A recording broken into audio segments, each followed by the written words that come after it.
विद्यार्थी मित्र हो, welcome to the Navodaya science academy. आणि आपण एन्व्हायरमेंटल मॅनेजमेंट मधला हा नेक्स्ट लेक्चर पाहत आहोत. आज आपल्याला काय पाहायचंय, आपण बेसिक पाहून घेतलं की एन्व्हायरमेंटल मॅनेजमेंटसाठी ह्या चॅप्टरसाठी लागणारं जे बेसिक होतं ते आपण बेसिक पाहून घेतलं आणि त्यामध्ये आपण पाहिले की नेमकं काय फूड चेन, फूडवेग म्हणजे काय, ह्या सगळ्या गोष्टी आणि आपल्याला एन्व्हायरमेंटल मॅनेजमेंट किंवा कन्झर्वेशन करण्याची गरज काय हे देखील आपण पाहून घेतलं. आणि आपलं नैतिक दृष्ट्या आपल्याला काय आपले कर्तव्य आहेत हेही आपण थोडंसं पाहण्याचं काम केलं. ठीक आहे. आज आपल्याला पाहायचं आहे ecosystem a review. Ecosystem form by biotic and abiotic factors and their interactions with each other and each factor has a important role. म्हणजे बघा, इकोसिस्टम फॉर्म होतं बायोटिक आणि अबायोटिक फॅक्टर्स नुसार. आपण बायोटिक म्हणलं जे जिवंत आहेत, जे लिव्हिंग ऑर्गॅनिझम, आणि अबायोटिक जे जिवंत नाहीत असं आपण त्यांना कन्सिडर केलं. ठीक आहे. या दोन्हीला मिळून त्यांच्या दोन्हीच्या इंटरॅक्शननी हा इकोसिस्टीम फॉर्म होतो हे आपल्याला पाहायला मिळालं. मग या इकोसिस्टीम मध्ये आले तीन मुख्य घटक. कोणकोणता? पहिला प्रोड्युसर्स, दुसरा हर्बिव्हरस आणि तिसरा प्रिडेटर्स किंवा कार्निव्होरस आपण त्याला असं म्हणतो. ठीक आहे. प्रोड्युसर्स काय करतात? To produce food for energy. प्रोड्युसरचं काम एनर्जीसाठी फूड प्रोड्यूस करणं. त्याचं एक्झाम्पल कोणतं? प्लांट्स. हर्बिव्हरसचं काम काय? Feeding upon producers. ज्या प्रोड्युसर्सनी एनर्जी प्रोड्यूस केली आहे त्याच्यावर फीड करणं हे कोणाचं काम? हर्बिव्हरसचं. एक्झाम्पल डिअर, गोट्स, कॅटल, काय म्हणतात, हॉर्सेस, इटीसी एक्सेट्रा एक्सेट्रा. ठीक आहे. आणि तिसरी गोष्ट प्रिडेटर्स. प्रिडेटर्सचं काम काय? Prevent over population of herbivores. Equally important. म्हणजेच काय, ह्यांची जर ओव्हर ग्रोथ झाली तर त्या ग्रोथला प्रिव्हेंट करण्याचं काम करतात प्रिडेटर्स, आणि हे प्रिडेट करतात या हर्बिव्हरसना, म्हणजे यांना ते खाण्याचं काम करत असतात. Example lion, tiger. अशा प्रकारे हे तीन मुख्य घटक होते. नेक्स्ट पॉइंट पहा. The organism which present in filthy places like termites, insects, ETC also important for cleaning environment. म्हणजे थोडक्यात बघा, गटारीत जे इन्सेक्ट असतात, जे काही टर्माइट्स असतात, आपल्याला मच्छर सारखे ते मोठे मोठे दिसतात बघा, ते टर्माइट असतात, त्याला आपण फिल्दी म्हणतो. परंतु तेही बघा काय काम करण्याचं काम करतात? एन्व्हायरमेंटला क्लीन करण्याचं काम करत असतात. ठीक आहे. म्हणजे ते एन्व्हायरमेंटला बेनिफिशियल असतात असं म्हणायला काही हरकत नाही. बघा, थिंक करा की if fallen foliage in forest, dead trees and carcasses, carcasses म्हणजे डेड बॉडीज म्हणलं तरी काही हरकत नाही, in and around villages had not been decomposed for year. मग काय होईल? हे सगळं फॉरेस्टचं जे पान वगैरे पडला, पत्ते वगैरे पडला, जे काही फॉरेस्ट मधले जे झाडं पडून राहिलेत किंवा जे डेड बॉडी झालेत, किंवा अॅनिमलची डेड बॉडी झाली ते पडून राहिले, हे जर वर्षानुवर्ष तसेच राहिले, ते डिकम्पोजच झाले नाहीत, तर काय होईल हो? हे लक्षात आले का? बघा, आपण प्लास्टिकच्या दृष्ट्या म्हणतो, प्लास्टिक जर आपण जमा केलं की प्लास्टिक, आजकाल म्हणतो की प्लास्टिकचा वापर कमी करा, पेपरचा वापर करा, कारण तो डिकम्पोजेबल आहे. बघा, प्लास्टिक डिकम्पोजेबल नाही म्हणून त्याचे काय हो, ढीगच्या ढीग आपल्याला पाहायला मिळतात आणि ते नेचरमध्ये काय पोल्युशन करण्याचं काम करतं. अशाच प्रकारे जर असं झालं असतं कोणासोबत, ट्रीज सोबत, पडलेल्या डेड बॉडीज सोबत, तर आतापर्यंत आपलं नेचर राहिलं असतं का? नाही. आपल्या नेचरचं पॉल्युशन झालं असतं किंवा तो पॉल्युटेड होऊन कदाचित त्याचे वाईट इफेक्ट आपल्यावर झाले असते, हे म्हणायला काही हरकत नाही. ठीक आहे. एक लाईन दिली पुस्तकात, काय? जीवो जीवस्य जीवनम. ठीक आहे. याचा मिनिंग काय हो? सिंपल मिनिंग आहे, one living being is food for another living being. ठीक आहे. म्हणजे बघा, फूड चेन, बघा आपण फूड चेन पाहिली, फूड वेब पाहिली. एक लिव्हिंग ऑर्गॅनिझम आहे, तो नेक्स्ट ऑर्गॅनिझमचं काय आहे? फूड आहे. आणि तो नेक्स्ट जो ऑर्गॅनिझम आहे तो त्याच्या नेक्स्ट चेन मध्ये ऑर्गॅनिझमचं काय आहे?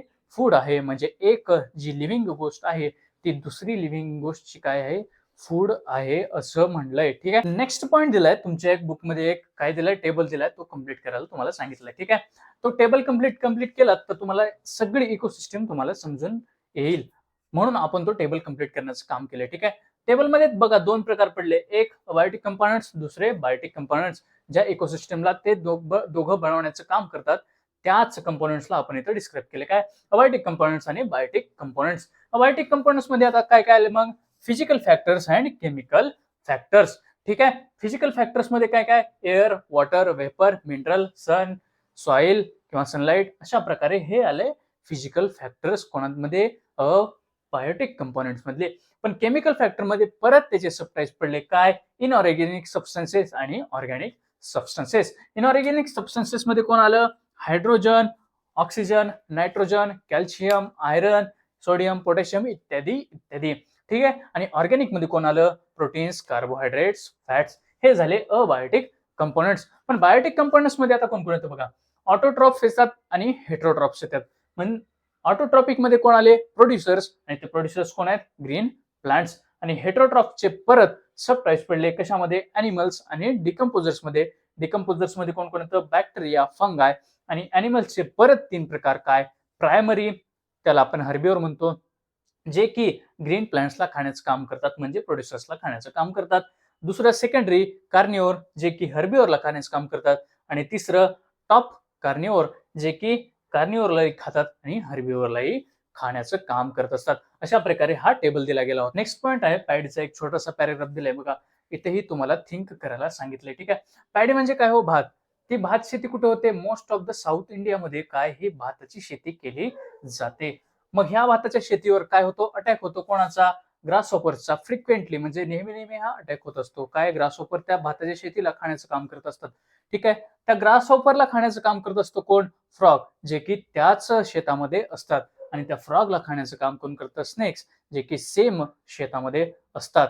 आता समजा जर ऑल ऑफ अ सडन काय झालं, ह्या फ्रॉगची जर पॉप्युलेशन जर आपल्याला डिक्रीज पाहायला मिळाली, ठीक आहे, ती डिक्रीज झाली, तर काय होईल हो? म्हणजे ही जी फूड चेन होती, ह्या फूड चेनचा मुख्य घटक हा फ्रॉग निघून गेला. तो फ्रॉग कोणाला? ग्रासहॉपरला खात होता, जेणेकरून पॅडी फील्डला तो काय करत होता? संरक्षणाचं काम करत होता. आणि ह्या फ्रॉगवरच ह्या शेतामधले हे स्नेक्स जिवंत होते. पण जर का हा फ्रॉगची पॉप्युलेशन कमी झाली, तर एकतर ग्रासहॉपरची संख्या वाढणार, म्हणजे पॅडी फील्ड म्हणजे भाताची शेती ही होणारच नाही.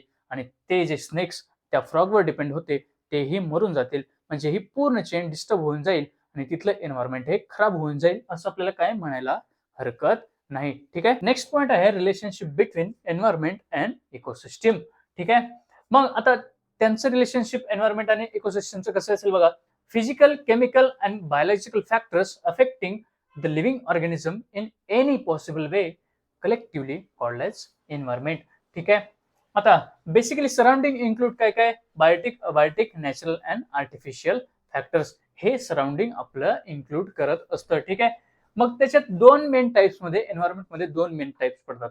कोणतं? एक नॅचरल एन्व्हायरमेंट आणि दुसरं कोणतं? Artificial environment. नॅचरल मध्ये आपल्याला बघा, एखादं शेत असेल किंवा क्रॉप्स असेल, त्यामध्ये आपण नॅचरल म्हणू शकतो, त्यालाच आपण फील्ड म्हणून लिहिले. ठीक आहे.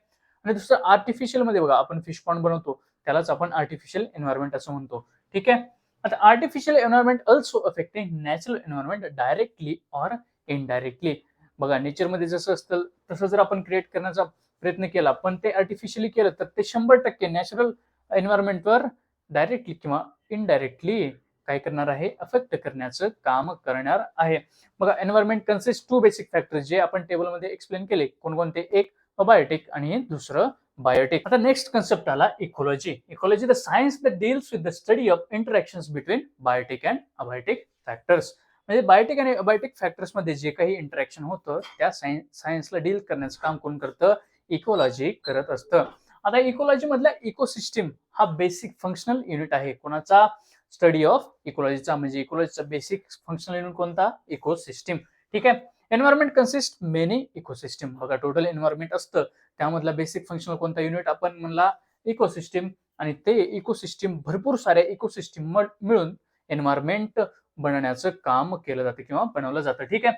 मग इकोसिस्टीम बघा, biotic and abiotic factors occupying a definite geographical area and their interaction collectively constitute ecosystem, असं आपल्याला म्हणले. म्हणजे बायोटिक, अबायोटिक जे फॅक्टर असतात, ते एक पर्टिक्युलर जिओग्राफिकल एरिया ऑक्युपाय करण्याचं काम करतात. म्हणजे एक इकोसिस्टीम तयार झाली.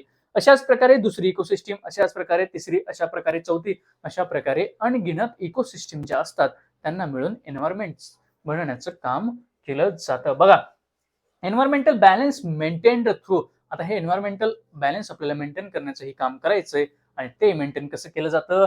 पहिलं, constitute operations of various natural cycles like काय? Water cycle, carbon cycle, gaseous cycle. Gaseous cycle मध्ये काय? नायट्रोजन सायकल आणि ऑक्सिजन सायकल. ह्या व्हेरियस सायकल्समुळे एन्व्हायरमेंटचं बॅलन्स बनवून राहतं. आणि दुसरा पॉईंट, व्हेरियस फूड चेन्स आणि इकोसिस्टीम ज्या असतात, त्याही एन्व्हायरमेंटच्या बॅलन्सला मेंटेन करण्याचं काम करतात किंवा त्या कामाला मदतीस येतात. ठीक आहे.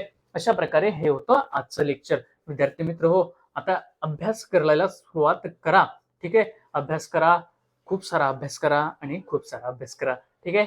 अशा प्रकारे हे लेक्चर कसं वाटलं, काय वाटलं, त्यासाठी लाईक करा, शेअर करा, सबस्क्राईब करा. एकटेच न पाहता आपल्या मित्रांसोबतही हे पाहायला विसरू नका. ठीक आहे. हसत खेळत राहा आणि अभ्यास करा.